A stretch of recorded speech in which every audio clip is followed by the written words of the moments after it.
आज के राजनीतिक जो संघर्ष है उसमें बाबा साहब भीमराव अंबेडकर जी, माननीय काशीराम जी, नेताजी, डॉक्टर राम मनोहर लोहिया, जयप्रकाश जी और लगातार जो संघर्ष का रास्ता है उसको अपना करके हमें सबको मिलकर के जहां पीडीए को मजबूत करना है, वहीं सामाजिक न्याय के रास्ते को, सामाजिक न्याय की लड़ाई को और मजबूत कर करके उत्तर प्रदेश में सामाजिक न्याय के राज की स्थापना के लिए पीडीए की सरकार बनाने के लिए संकल्प आज लिया है। और हमें पूरा भरोसा है कि इसी तरीके से लगातार हम लोग काम करते रहेंगे, अपनी भाषा, अपना व्यवहार और लोगों को जोड़ते रहेंगे तो उत्तर प्रदेश में समाजवादी पार्टी और इंडिया गठबंधन की आने वाले समय में सरकार होगी।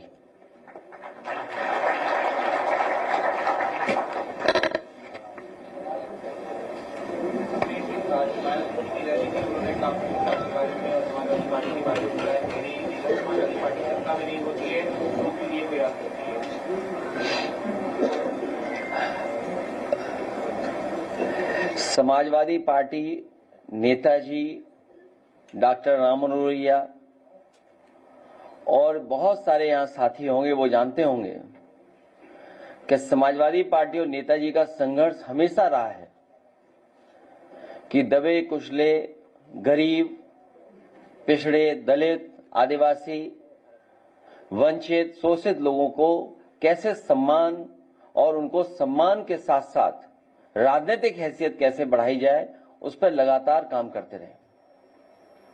रायबरेली में जो है अयो वाल्मीकि की हत्या कर दी गई सर, और हमारे साथी जानते होंगे कि माननीय काशीराम जी को इटावा से सांसद बनाने के लिए समाजवादी पार्टी, नेताजी और हम सब का, और यहाँ पर बहुत सारे साथी बैठे हैं, इनका सहयोग रहा और उसका परिणाम ये रहा कि जो कम्युनल पॉलिटिक्स थी उस समय पर, उस समय जो कम्युनल पॉलिटिक्स पीक पर थी, उसका मुकाबला अगर किसी ने किया था तो सपा बसपा, और बहुत विस्तार से हम लोगों को आर.के. चौधरी साहब ने भी बताया कि किस तरीके से चीजों को उस समय अनफोल्ड किया था।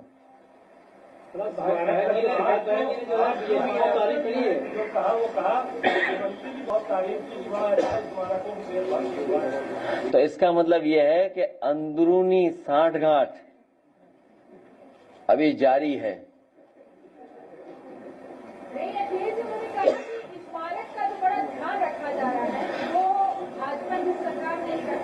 और मैं आपको याद दिला दूं, उनके अलावा अगर प्रतिमा किसी ने उनकी खुद की लगाई तो मैंने लगवाई।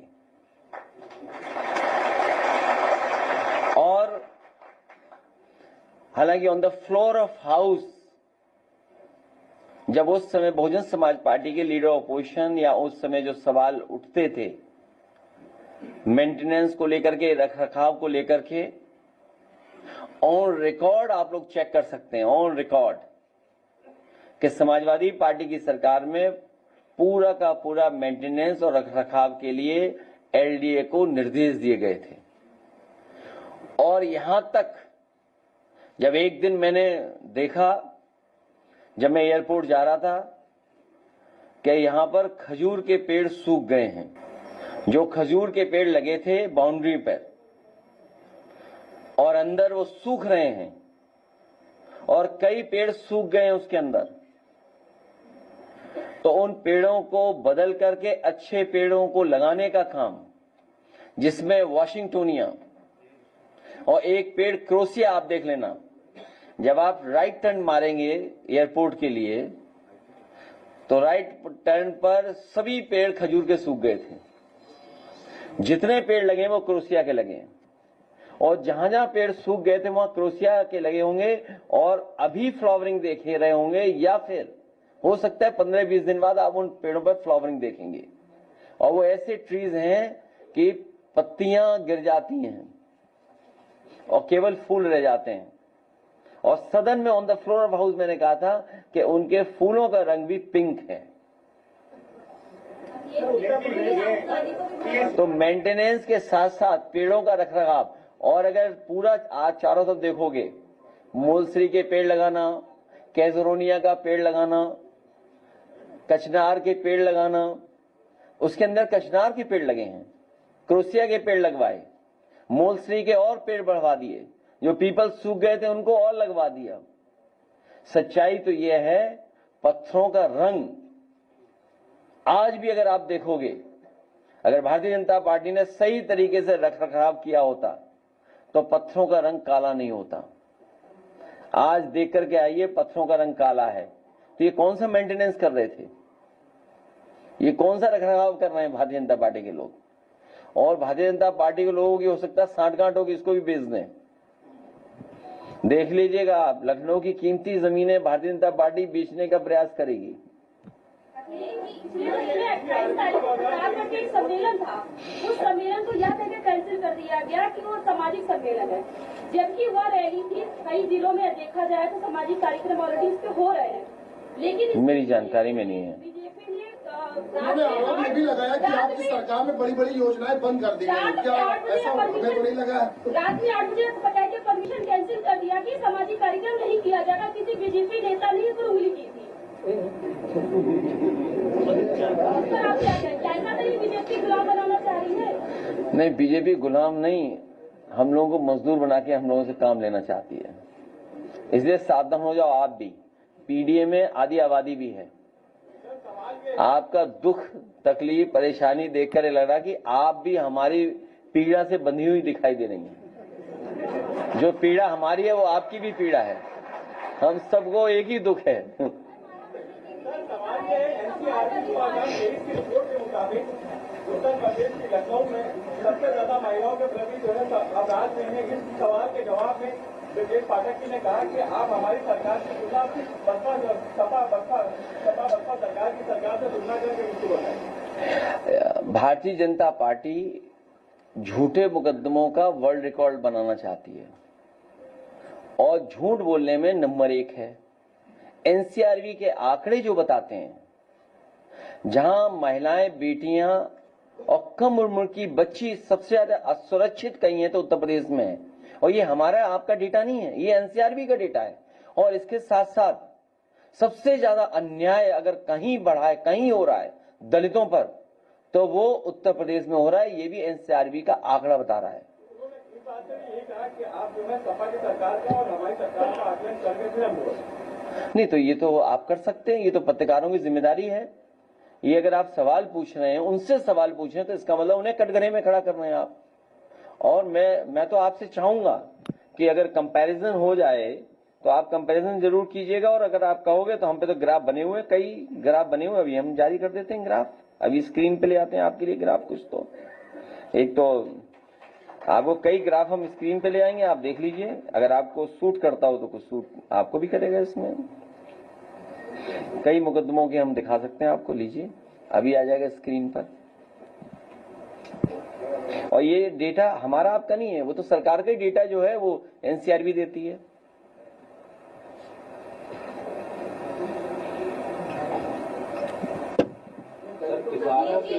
स्थलों की बात हो रही, स्मारकों की बात हो रही, तो जनेश्वर मिश्रा पार्क का इस वक्त जो स्थिति है उसका कुछ कहेंगे? उसमें यहाँ के सांसद जी और डिफेंस मिनिस्टर जी के अलावा जिन जिन के नाम लिखे सबके हटा दिए जाएंगे। सर, रायबरेली में सर हरिओम वाल्मीकि की भीड़ ने पीट कर हत्या कर दी सर। और ये पहली घटना उत्तर प्रदेश में नहीं है। बगल के जिले में आपको याद होगा, एक पासी समाज के बेटे के साथ आप भी कई घटनाओं में गए हैं। क्या व्यवहार हुआ है, थानों में क्या व्यवहार हो रहा है, और भेदभाव हो रहा है हर स्तर पे।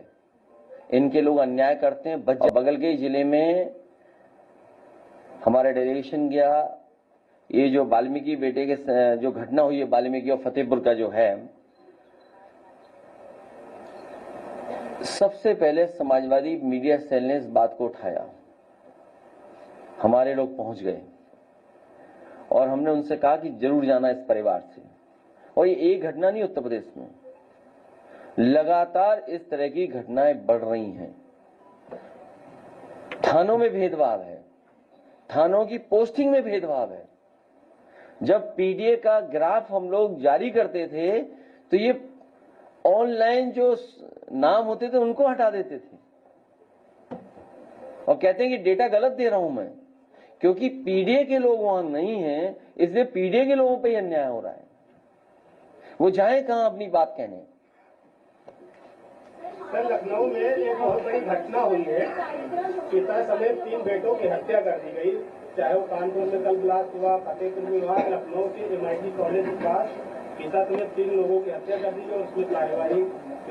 तो लॉ एंड ऑर्डर बहुत अच्छा है, देखिए कितना अच्छा लॉ एंड ऑर्डर है। सर, बरेली की घटना पर क्या आपकी नजर है सर? क्योंकि कल आपको बरेली उतरना था, वो तमाम चीजें विवाद में रही, आपका वो मुझे उसको नहीं जाने दिया, न केवल डेलीगेशन न मुझे जाने दे रहे थे वो, और आप लोग भी जानते होंगे और हमारे ऑफिस के कई कर्मचारी और कई हमारे साथ जो ऑफिस को देखते हैं वो लोग जानते होंगे, और पॉलिटिकल लोग बरेली के जानते हैं। सरकार और अधिकारी इस प्रयास में थे कि मैं जाऊं ही नहीं, बरेली न उतरूं, बाई रोड न जाऊं, रामपुर भी न पहुंच पाऊं।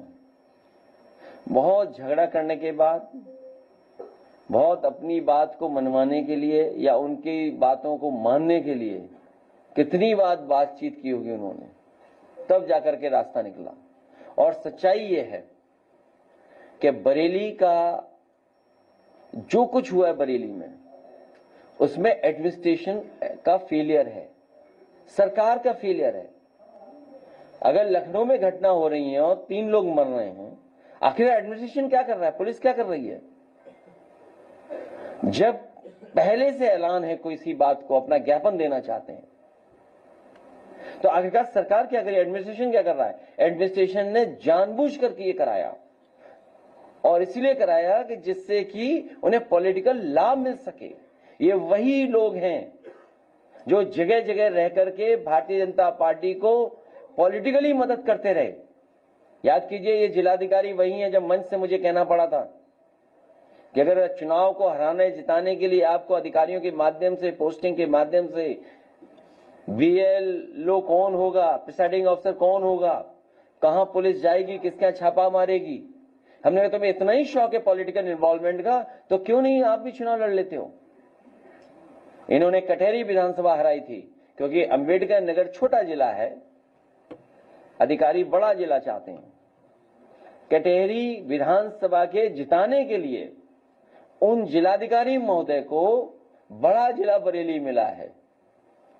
अब बड़ा जिला मिलने का मतलब आप समझते होंगे। और ये घटना जो बरेली की है, ये है कानपुर में अखिलेश दुबे की घटना को छिपाने के लिए। रोशनी की रात को, बराफात को, वहां पर वो लोग या जो भी रहते थे समाज के सेवा करते थे, धार्मिक, हमेशा सेवा हुई है, कोई पहली बार सेवा नहीं हो रही थी, पहली बार इस तरह का कार्यक्रम नहीं हो रहा था। लेकिन एडमिनिस्ट्रेशन को ये बात बदलनी थी उन्हें, क्योंकि अखिलेश दुबे पे बहस नहीं हो, क्योंकि 100 उसमें पुलिस के अधिकारी चले जाएंगे। उसमें सुनने में आया है बड़े बड़े लोगों का झगड़ा है, जो टॉप मोस्ट ऑफिसर्स हैं उनमें झगड़ा है, उनमें आपस में है कसाकसी, क्या बोलेंगे आप, खींचतान, आपस में साजिश है कि कौन नीचे हो जाए, कौन पोस्टिंग से बाहर चला जाए, किसको दिल्ली जाना है। सोचिए आप लोग बात ही नहीं पकड़ रहे हो। सरकार ने अपनी नाकामी छिपाने के लिए, अपना करप्शन छिपाने के लिए, अब बरेली में तो बुलडोजर चल रहा है। एक लेखपाल का पता लगा 100 करोड़ कमा लिए उसने, एक लेखपाल।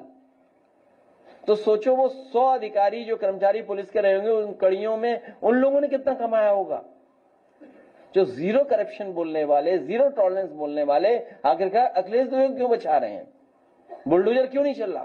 बरेली घटना के बाद जो भाषा, जो बरेली में बुलडोजर चल रहा है वो केवल ये चल रहा है कि समाजवादी पार्टी का कौन है, इसमें गरीब कौन है, मुसलमान कौन है, केवल उनकी सूची बनाई जा रही है। पूरे बरेली में भारतीय जनता पार्टी के लोगों के इल्लीगल बिल्डिंग बने हुए हैं, इलीगल सूची है, डेवलपमेंट अथॉरिटी पर सूची है, लेकिन वहां के जिलाधिकारी उन पर नहीं चलवाएंगे बुलडोजर, उन पे चलवाएंगे कैसे? सुनने में आया था, हमने तो अखबार में पढ़ा था, एक कोई बड़ा उद्योगपति थे, उन पर जीएसटी चोरी का 100 करोड़ का आरोप लगा था बरेली में, 100 करोड़ का लगभग। आपको पूछना चाहिए कि भाई जीएसटी का चोरी का या जीएसटी का कोई हिसाब किताब गलत में या कुछ बना था, आरोप लगा था, सुनने का आरोप खत्म हो गया, सब मामला रफा दफा हो गया। सर, मंत्री दिनेश प्रताप सिंह ये भी रिपोर्ट है सर, नहीं है कि जो कि सरकार ने हमें तारीफ किया गया उसके बाद इस तरह की बातें निकल आ रही है। अगर प्रताड़ना से ब्रेन हेमरेज हो रहा है तो बहुतों को हुआ है, तो कुछ को होने वाला होगा। ऐसा नहीं, उनका स्वास्थ्य अच्छा हो, कभी भी किसी के स्वास्थ्य को लेकर के हम लोगों को कोई बात नहीं कहनी है, स्वास्थ्य उनका अच्छा हो।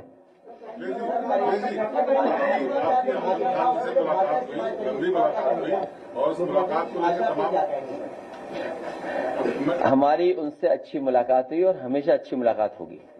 अभी आगे उनके लिए आप क्या देखते हैं? क्या कानूनी लड़ाई का इंतजार करेंगे या फिर जैसे आपने कहा कि बड़े मजबूत दरख्त हैं, कोई बड़ी जिम्मेदारी? 2 बुलडोजर चले हैं और लगभग बताया जा रहा है 1.5 एकड़ से ज्यादा जमीन पर बुलडोजर चला। क्या उन गरीबों को, जो गरीब बाहर रह रहे थे, क्या उनको आशियाना का कोई प्रावधान नहीं है उनके?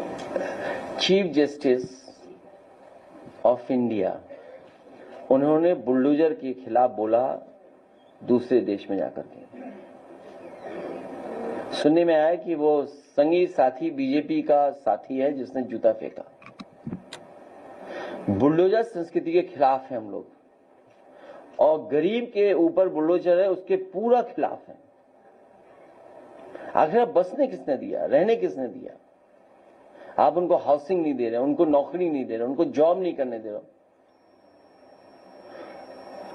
और याद होगा आपको, गोमती के किनारे और जहां नाला जुड़ता था कुकरेल, ये पहली सरकार है जो नाले पे रिवर फ्रंट बना रही थी।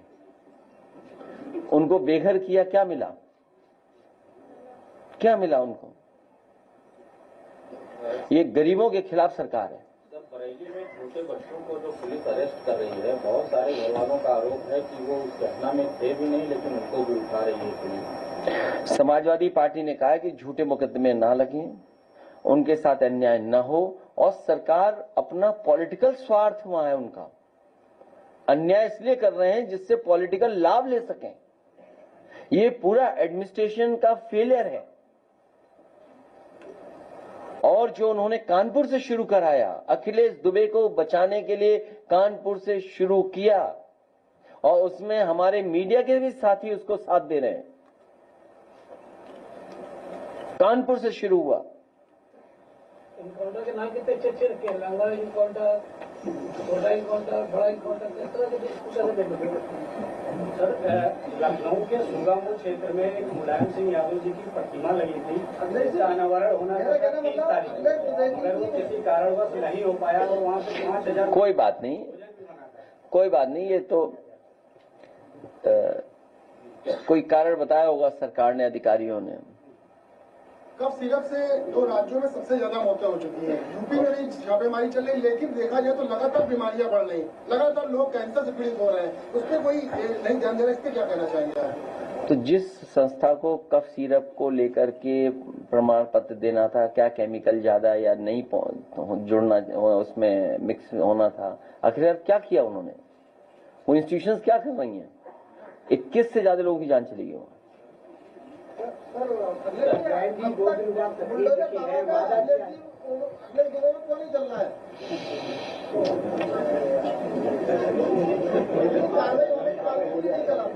वो इसलिए नहीं चल रहा है कि पुलिस के बड़े बड़े अधिकारी उसके मित्र हैं। बुलडोजर इसलिए नहीं चल रहा है कि उसके मित्र बड़े बड़े पुलिस अधिकारी हैं, और कानपुर के लोग सूचना दे रहे हैं कि 100 पुलिस अधिकारी फंस जाएंगे छोटे बड़े मिलकर के। जब लेखपाल पे ही 100 करोड़ निकले हैं तो सोचिए पुलिस के लोगों पे कितना होगा माल। मायावती जी कहती है कि समाजवादी पार्टी और कांग्रेस जो भी संगोष्ठी के कार्यक्रम उनका छलावा है, क्या कहते हैं? आप खुद ही कह देना कुछ।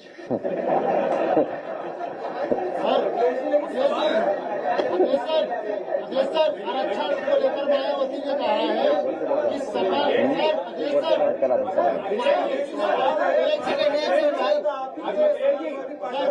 मायावती ने आरक्षण को लेकर कहा है कि सपा आज की रैली में मायावती के टारगेट पर समाजवादी पार्टी उन्होंने सर कहा है कि जब आप सरकार से बाहर रहते हैं तभी पीडीए याद आता है, जब सरकार में अब अगर जुल्म करने वालों की ही आभारी हैं वो, तो मैं क्या कह सकता हूं।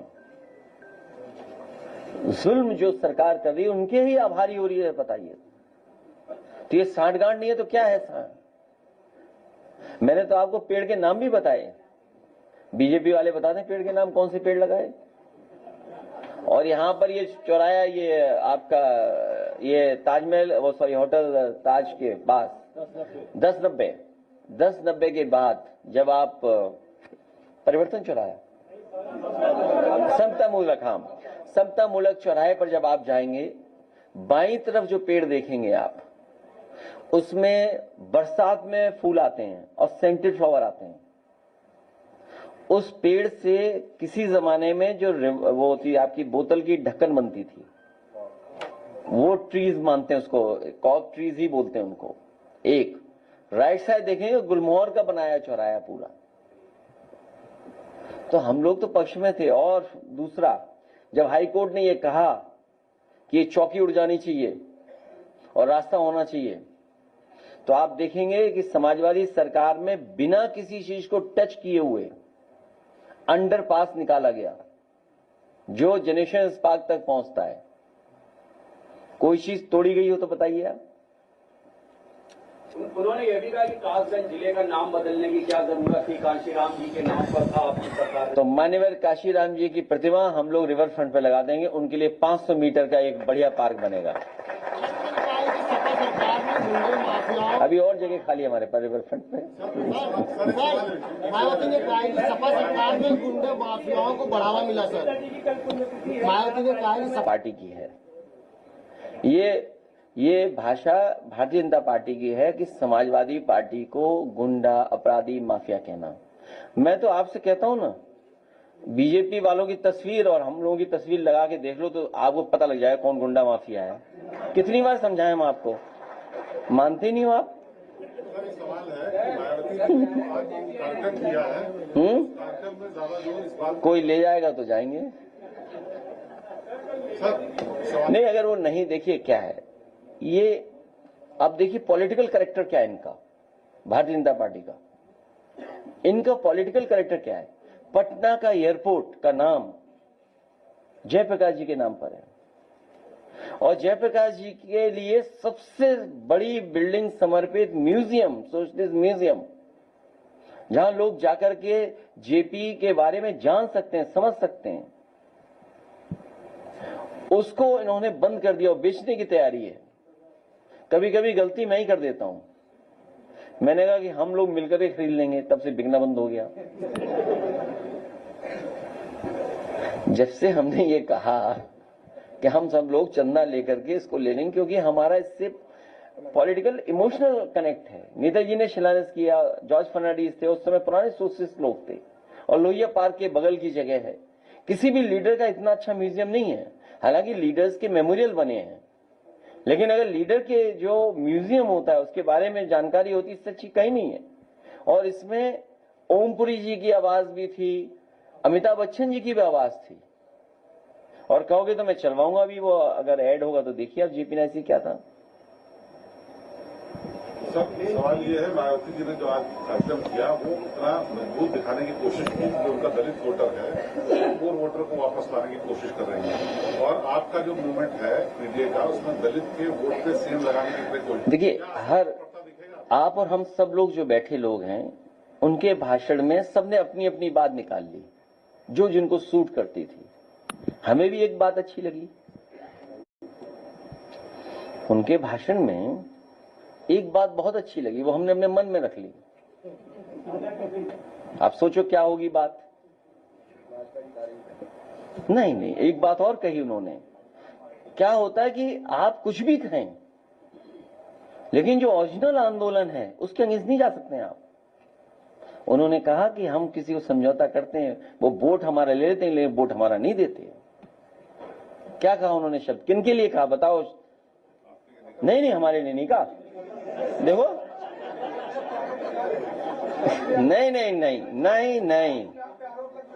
नहीं, हम पे आरोप नहीं लगा। वो फिर सुनिए आप भाषण। पिछली बार उन्होंने यही कहा था कि सीटें नहीं, पिछली बार देखिए गलत बात।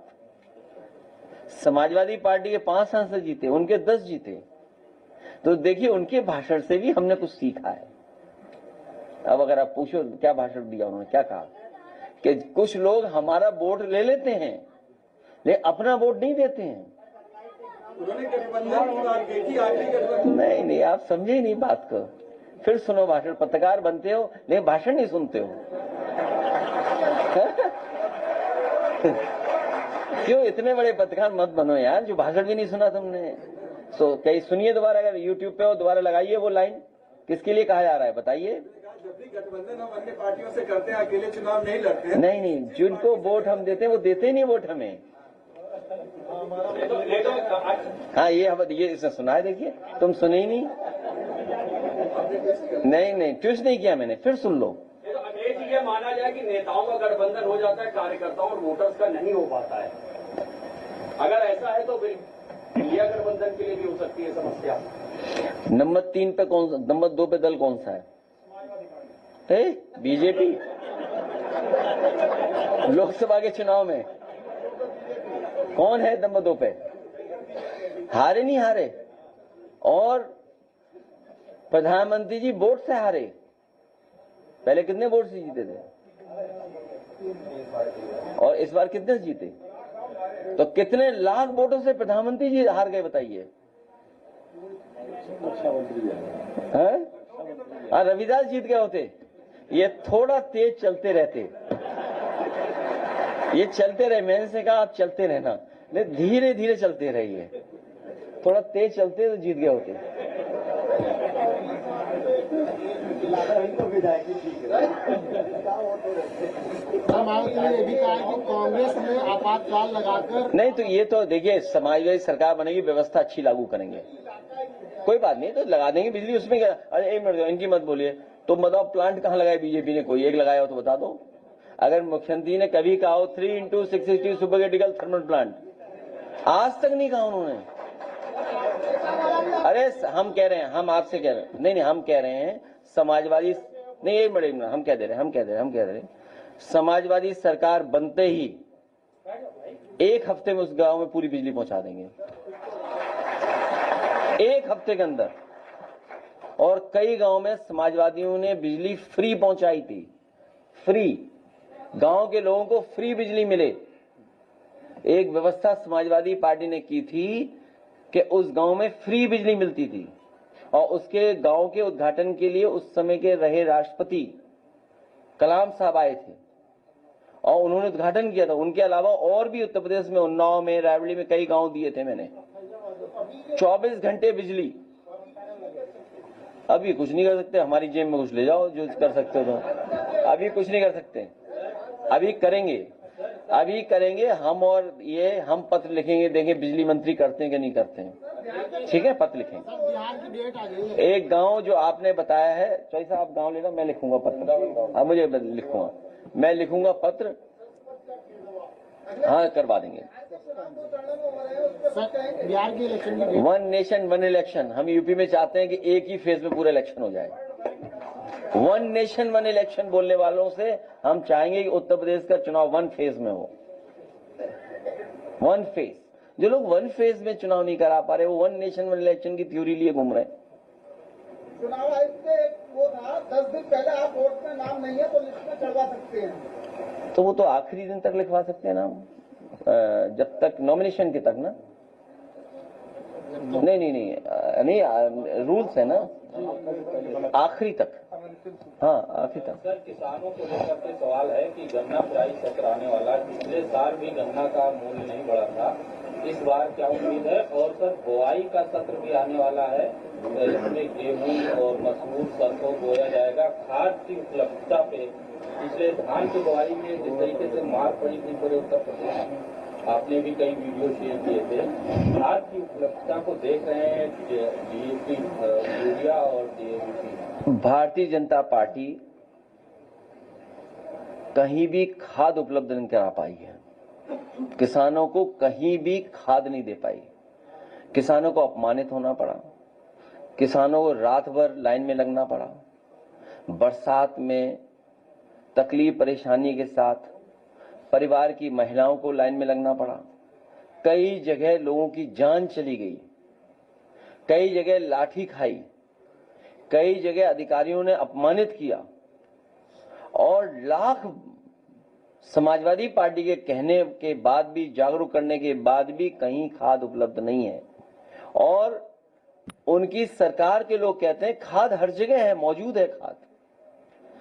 फसल का जो नुकसान हुआ, अभी जो बारिश हुई उससे जो नुकसान हुआ, कन्नौज का मैंने वीडियो शेयर किया, पूरा आलू बर्बाद हो गया। काश्तकार किसान को क्या स्कीम बनाई? मुख्यमंत्री जी हेलीकॉप्टर से भेड़ियों को देखने जाते हैं। भेड़ियों को देखने के लिए हेलीकॉप्टर है। और हेलीकॉप्टर से मक्का भी देखने गए थे। बताओ, मक्का 1 किलो भी खरीदी हो सरकार ने। सर, हेलीकॉप्टर से भुट्टे में मक्का कैसे दिखता है? अरे मक्का खेत देखने गए थे, भुट्टा देख रहे थे।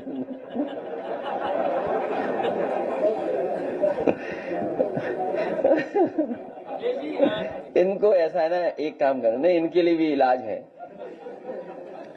ये जो बात कह रहे हैं कि भुट्टा नहीं दिखाई दे रहा हो हेलीकॉप्टर से, तो ये तो मुख्यमंत्री जी की आंख कमजोर होगी तो नहीं देख पाएंगे। खैर, उम्र के हिसाब से सबकी आंख कमजोर होती है। खैर, आप रिमोट सेंसिंग डिपार्टमेंट में जाइए। रिमोट सेंसिंग, उसमें वो दिखा देंगे कि सैटेलाइट से क्या क्या दिखाई दे सकते हैं।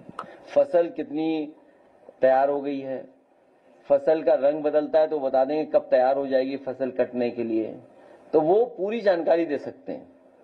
तो हेलीकॉप्टर जाने की जरूरत ही नहीं थी।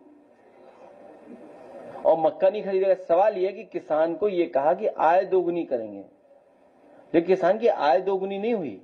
और जिस तरीके से महंगाई बढ़ी है और जिस तरीके से मुनाफाखोरी बढ़ी है, ये सरकार अपने लोगों को मुनाफा पहुंचवा रही है। जब मुनाफा कम नहीं होगा तो महंगाई भी कम नहीं होगी। ये अपने लोगों को मुनाफा कमाने दे रहे हैं। आप बताइए, पूरा का पूरा रिफाइंड तेल बाहर से आ रहा है।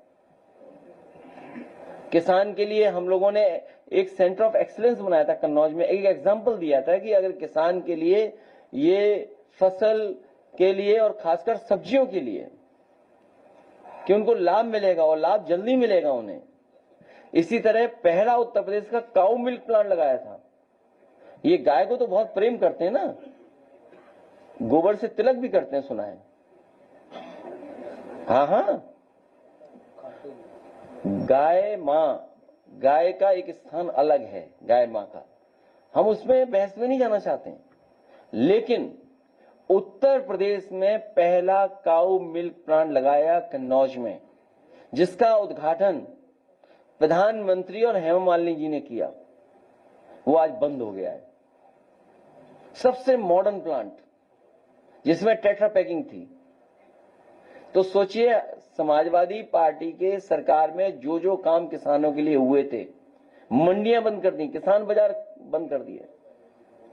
इस एक्सप्रेसवे के किनारे इसलिए मंडी बनी थी जिससे कि किसानों को लाभ मिल जाए और जल्दी किसान की पैदावार मंडी तक पहुंच जाए और मंडी से बड़े बड़े बाजार पहुंच जाए। यही दुनिया के मॉडल हैं। मैं खुद जर्मनी में एक देख के आया था किसानों की मंडी।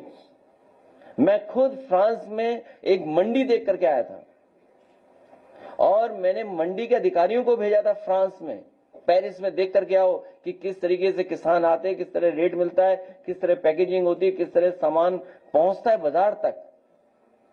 और उसके बाद एक्सप्रेसवे के किनारे मंडियां बनाई थी।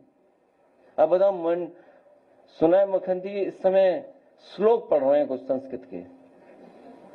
मंडियां बंद कर दी, मंडियां नहीं चालू है, बताइए आप। और गन्ना का मूल तो बढ़ा ही नहीं है। कोई तैयारी नहीं धान की खरीद की भी। अभी आपने गाय की बात करी, हमारा सांड को लेकर के आप क्या कहेंगे? क्योंकि आपने तुम्हारा कुछ नहीं है, सांड देख ही नहीं पाएगा, तुम इतने छोटे हो। सांड अटैक बड़े को करता है, तुम पे अटैक नहीं होगा।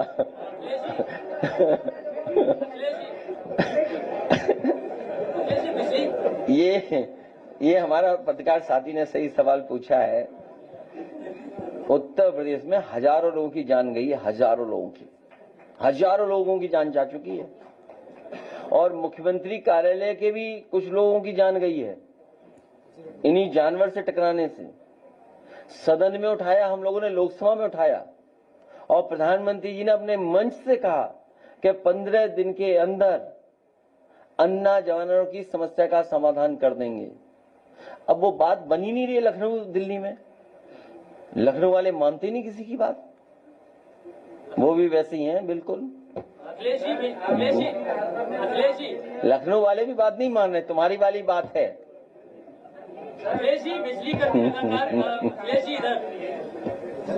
बिजली कर्मी प्रदर्शन कर रहे हैं, जो वर्टिकल व्यवस्था लागू हुई है, कह रहे नौकरियां चली जाएंगी, स्मार्ट मीटर जबरदस्ती लगाए जा रहे हैं, जो कि बहुत तेज भागते हैं।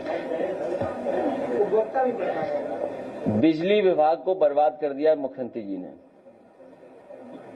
बिजली विभाग को पूरा चौपट कर दिया मुख्यमंत्री जी ने। जिस तरह ये साथी बता रहा है सड़कें खराब कर दी सांडों ने, उसी तरह मुख्यमंत्री ने खराब कर दिया पूरा बिजली का डिपार्टमेंट। अरे रुक जा भाई, बिजली सांड से प्रेम है इनको। अब वहाँ की रोडें बिल्कुल खस्ता हाल हो चुकी है, उसके लिए अभी रुक जा। तो ये जो बिजली विभाग है, ये सबसे महत्वपूर्ण विभाग है, उत्तर प्रदेश का आम जनमानस से जुड़ा हुआ विभाग है। बिजली सस्ती होती, बिजली 24 घंटे मिलती, बिजली की व्यवस्था अच्छी चलती, ये मीटर जो तेज भाग रहे हैं उनका जो मानक है उसके हिसाब से मीटर लगते। लेकिन सुनने में आ रहा है कि मीटरों को भी जिससे खरीदा गया उसे ऑबलाइज किया जा रहा है। तो बिजली विभाग को चौपट करने का काम मुख्यमंत्री जी ने किया है। बिजली बनाने का जो कारखाने थे आपके कानपुर का 660 सुपर क्रिटिकल प्लांट, एक यूनिट, वो पता नहीं अभी तक नहीं चालू कर पाए पनकी वाली। निवेली लिग्नाइट का जो प्लांट लगा था उस समय सपा और कांग्रेस से मिलकर के लगाया था, उस समय कांग्रेस की दिल्ली में सरकार थी, जायसवाल जी मंत्री थे, उन्होंने मुझसे कहा कि हम कारखाना लगाना चाहते हैं, पूरा सहयोग किया, और उसका परिणाम है आप देख के आएंगे घाटमपुर में बिजली का कारखाना लगाया निवेली लिग्नाइट का, वो भी अभी तक पूरा नहीं हो पाया। एटा में लगाया प्लांट, वो भी पूरा नहीं करा पाए ये लोग अभी तक। तो ये बिजली तो बना ही नहीं रहे, और जितनी बनानी चाहिए थी अगर बना देते तो सस्ती बिजली होती। आज सब स्टेशन नहीं बनाए, ट्रांसमिशन लाइन नहीं बिछाई, केवल पैसा कमाना है इनको, बस प्राइवेटाइज इसलिए कर रहे हैं जिससे इन्हें ट्रांसफर पोस्टिंग में पैसा न लेना पड़े, कंपनी से सीधा ले ले पैसा, बस ये भ्रष्टाचार के लिए हो रहा है सब। और हमारा साथी जो कह रहा है पुराना लखनऊ, ये लखनऊ शहर या हमारे उत्तर प्रदेश के बहुत सारे शहर हैं, उन शहरों को अच्छा बनाने के लिए इसीलिए हम लोगों ने जो मीटिंग की इधर, उसमें कहा कि लोकल मैनिफेस्टो होगा। एक स्टेट लेवल पर तो हम लोग अपनी बात रखेंगे इंफ्रास्ट्रक्चर की है और चीजों की, लेकिन लोकल मैनिफेस्टो भी बनाएंगे जिससे वहां का कारोबार बढ़ सके और वहां का शहर का इंफ्रास्ट्रक्चर अच्छा हो जाए। ये जो जगह का नाम ले रहे हैं, जो घंटाघर के आसपास का इलाका, और लखनऊ और भी अच्छा बन जाता। समाजवादियों की सरकार रही होती तो रिवर फ्रंट में भी बहुत अच्छी चीजें हो रही होती, उसको भी अच्छा बनाते। और ये जो पुराना हेरिटेज एरिया हमारा डेवलपमेंट टूरिज्म के लिए, इसमें सुनने में आया कि 10 बजे के बाद तो बहुत भीड़ होती है, अब रेस्टोरेंट चालू हो गए हैं। लाइटें तो इसलिए बंद कर दी है कि समाजवादियों का काम न दिखाई दे।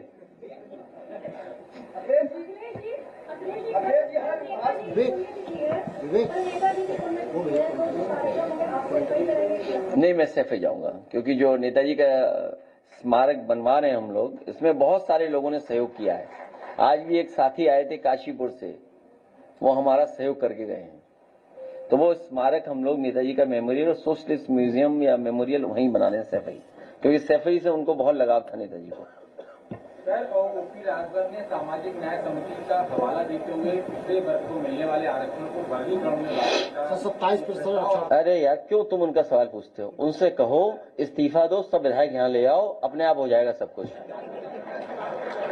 क्या को दिमाग लगाना उसमें, क्यों दिमाग लगाना? उनसे कहिए कि खुद, तो वो मैंने सॉल्यूशन दिया ना, उनसे आप कहना कि आप अपने सब साथियों को पकड़िए और एक दूसरे साथी को और लीजिए, सब सरकार से हटिए। आज कह दें सरकार से हट रहे हैं तो कल कुछ सॉल्यूशन निकल आएगा।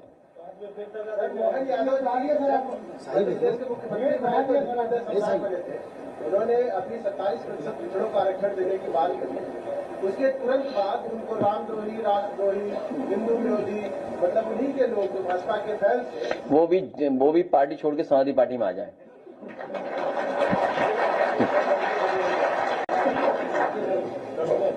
चलिए, बहुत धन्यवाद।